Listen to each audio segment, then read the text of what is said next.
নমস্কার, কেমন আছেন সবাই? আশা করি সবাই ভালো আছেন। সুপর্ণা লাইফস্টাইল ব্লগে আপনাদের সবাইকে স্বাগত। আজকে দেখে বুঝতেই পেরেছেন কি টপিক নিয়ে আলোচনা করছি। আজকে ঘরে বিরিয়ানি বানানো হচ্ছে, আর সেই রেসিপিটা আপনাদের সঙ্গে শেয়ার করছি। চলুন দেখতে থাকুন। আগে ফার্স্টে তেল দিয়েছি, তেলের উপর পেঁয়াজগুলো যে কেটে রেখেছিলাম ওগুলো ভেজে নেব বেরেস্তার জন্য। এই যে পেঁয়াজগুলো তুলেও দিয়েছি, দিয়ে ভাজতে আছি। এটা যখন লাল লাল হয়ে যাবে তখন এটাকে তুলে নেব। এই দেখুন হয়েও গেছে, এবার এটাকে তুলে নিচ্ছি। আস্তে আস্তে করে ছেঁকে তুলে নেব যাতে তেলটা না আসে। দেখুন আগে ফার্স্টে এটাকে একধারে করে নিলাম, তারপরে যে তুলে নেব। এই যে হয়ে গেছে, আস্তে আস্তে তুলে নিচ্ছি। এরপরে আলুগুলো সিদ্ধ আর ডিম সিদ্ধ করে নিয়েছিলাম, সেগুলোই ভেজে নিচ্ছি। এই দেখুন আলুটা ভেজে নিয়েছি, এবার ডিমটাও ভেজে নিচ্ছি।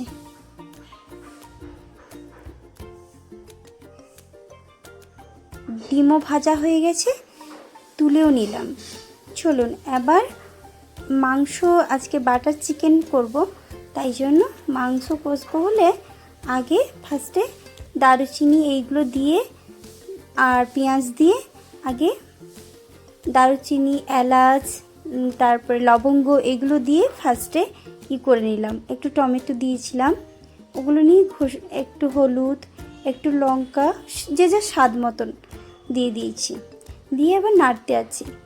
নেড়ে নেড়ে এটা যখন একটু কষে যাবে তারপরে যে চিকেনটাকে দেব।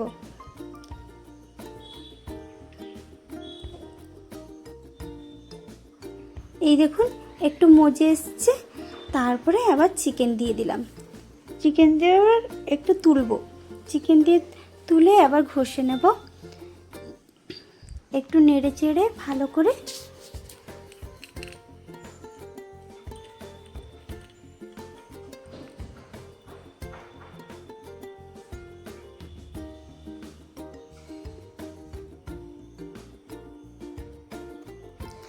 আগেই বলে রাখি, আমি না চিকেনটাকে একটু ম্যারিনেট করে রেখেছিলাম। কি কি দিয়ে ম্যারিনেট করে রেখেছিলাম?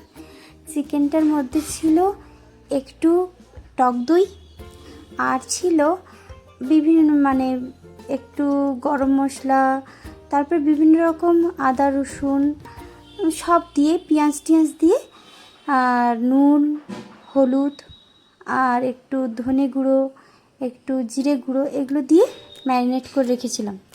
এবার তুলে দিয়েছি, এবার ওটা হতে থাক, চাপাও দিয়ে দিয়েছি। চলুন দেখতে থাকুন। এই দেখুন জল বেরিয়ে গেছে, একটু বাটার, যেহেতু চিকেন করছি সেই জন্য বাটার দিয়ে দিলাম। বাটার দিয়ে ওটাকে তারপর একটু হালকা করে কেওড়া জল দিয়ে দিলাম। তারপরে গোলাপ জলও দেব, আতর একটু দেব, তাহলে কি হয় একটু স্মেল আসে। বিরিয়ানিতে তো এটাই দিয়ে দেবো, তাই জন্য একটু রস টস রেখেছি, এটা বিরিয়ানিতেও দিয়ে দেবো। বিরিয়ানির মাংসটাও এর মধ্যেই করে নিয়েছিলাম। এই যে দেখুন আমার মাংস রান্না রেডি। এবার চলুন বিরিয়ানির যে ভাত করে রেখেছিলাম সেটা সাজিয়ে নিই। চলুন দেখতে থাকুন। ফার্স্টে কী করব, হাঁড়িতে কী করেছি, আগে বাটার বা ঘি লাগিয়ে নিয়েছি। নিয়ে এবার কি করেছি, তার উপরে এই যে আগে ফার্স্টে যে তরকারিটা করেছিলাম মাংসের, সেই পিসগুলো দিয়ে সাজিয়ে দিলাম।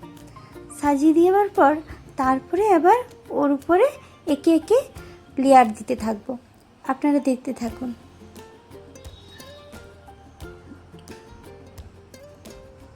এই যে আবার দিয়ে আবার কি করব, ভাতটা দেব। ভাত একটু ঝরঝরে মতন করেছিলাম, যাতে এতে হয়ে একটু স্টিম হবে, তাই একটু যাতে ঠিক হয়। আর একটু আলু ছিল, আলুও দিয়ে দিলাম যাতে স্টিম হয়ে যায়। এই যে চলুন ভাতটা দিয়ে দিই। এই যে ভাতটা দিয়ে আবার লেয়ার করব।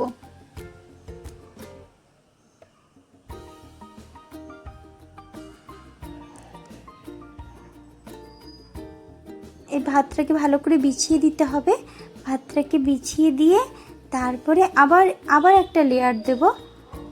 দেখুন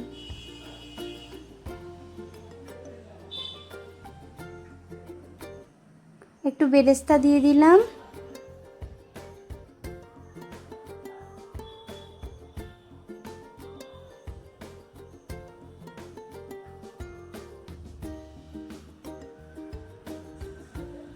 আবার একটু চিকেন দিয়ে দিলাম।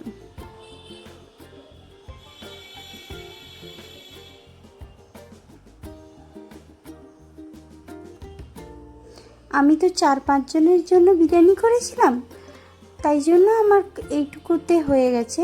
এবার আপনাদের পরিমাণ মতন আপনারা করবেন। দেখুন, এবার ভাতটা দিয়ে দিলাম, আবার লেয়ার দেব।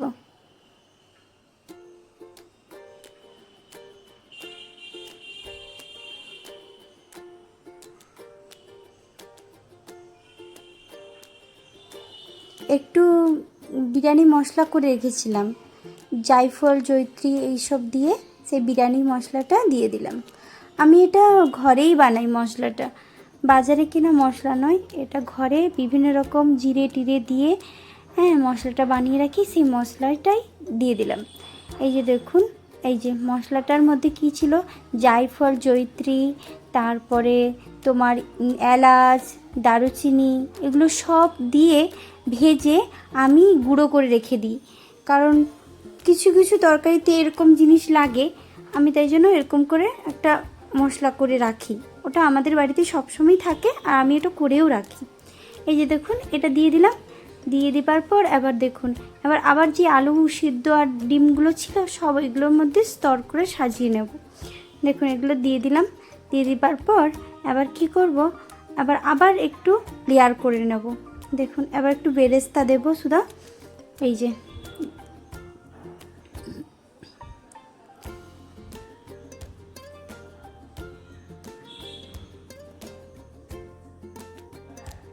যে বেরেস্তা দিয়ে দিলাম।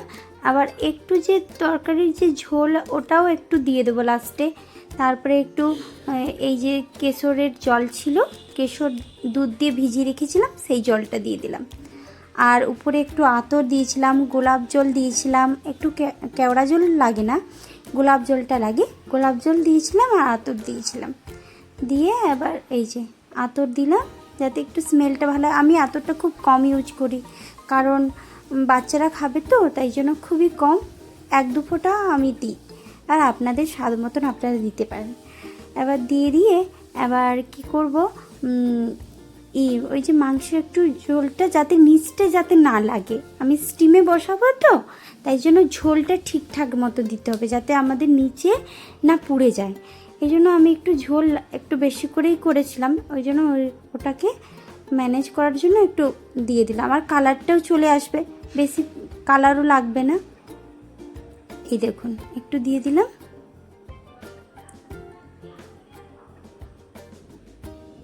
আর একটু স্মেল হওয়ার জন্য একবার দিয়েছি, 1-2 ফোঁটা পড়েছে, আর একটু দিয়ে দিলাম। ব্যাস, এই যে হয়ে গেল। দিয়ে এবার হাঁড়ির চাপাটা আটকে দিতে হবে। এই যে আমি একটু গোলাপ জল দিচ্ছি।